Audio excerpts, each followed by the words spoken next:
spots.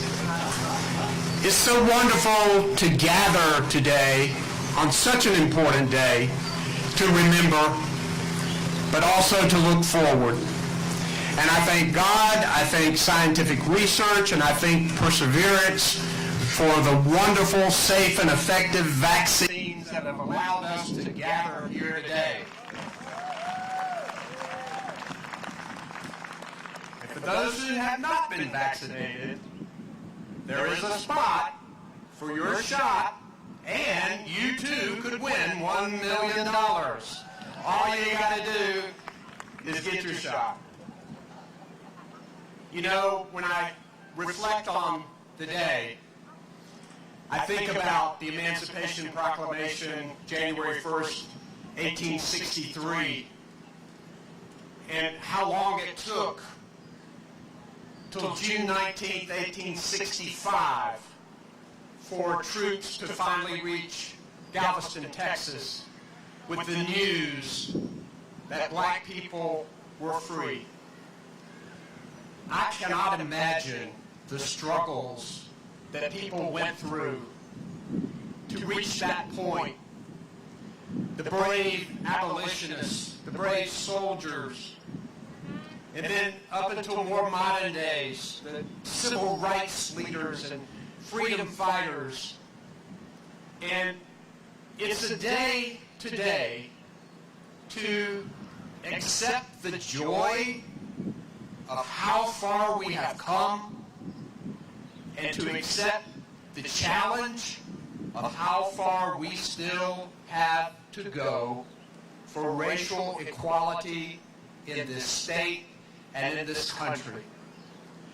And I hope that today, as we walk around and we talk to each other, hopefully about family and friends, but also about investing in education to give everybody that opportunity, investing in health care. Health care is a moral issue. Everybody should be able to see a doctor. As we fight for clean energy and better paying jobs, and tackling the systemic racism that is still there in our education, in our health care, in our economic system. We know that this pandemic has been shining a bright light on inequities that have always been there, but we've seen people living on the margins, often brown and black people, get hit the hardest. And I want to accept the challenge with you today for making sure that we have a North Carolina that works for everyone. Let's celebrate Juneteenth. Thank you, everybody.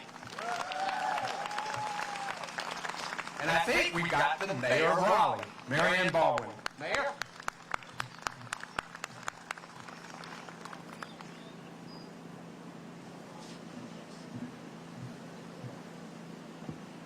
Happy Juneteenth, everyone. Today is a day of celebration and a day of reflection. I have a proclamation that I'm going to read, but before I do, I just want to recognize City Council members who are here in attendance. Council Member Jonathan Melton, if you want to give a wave, and Council Member David Cox. Where's Corey? There's Corey. Okay, Council Member Corey Branch. Thanks for being here. Okay, here's the formal proclamation for Juneteenth.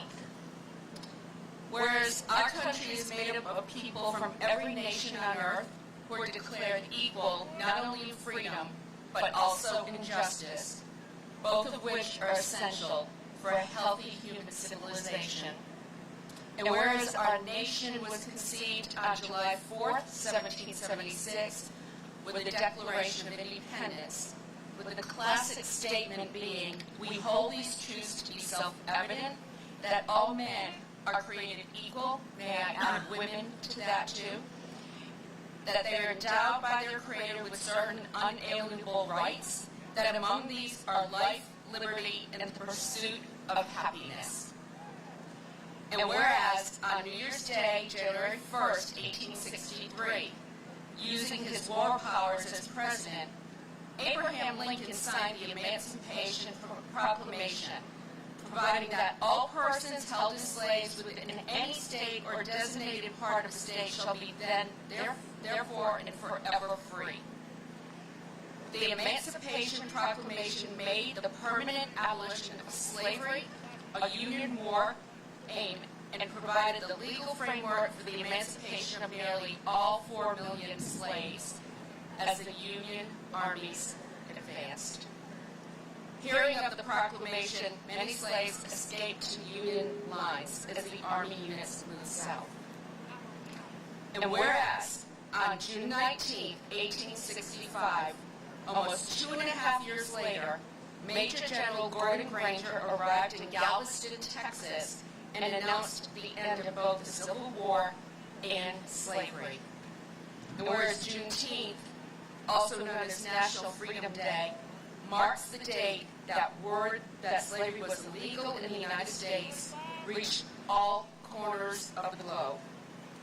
And whereas we honor the brave African American men and women who suffered under slavery, and all those who have fought for freedom and equality in North Carolina and across our country.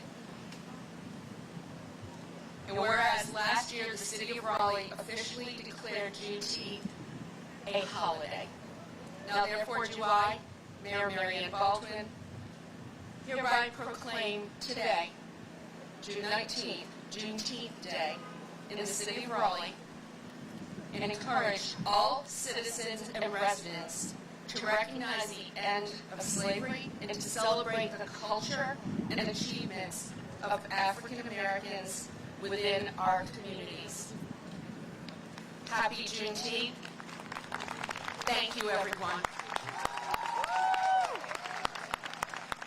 Next, we have Representative A. Jones.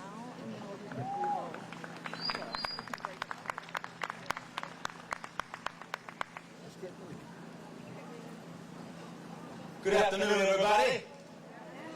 I'm glad to see you. You look good out there. This spot in particular has some history for me. When I was in high school, I ran with the NC State cross-country team because my high school didn't have a cross-country team. And they used to work us out right over there, running up these hills. So that was my first introduction to Dix. A little painful at times, but still a good memory. So.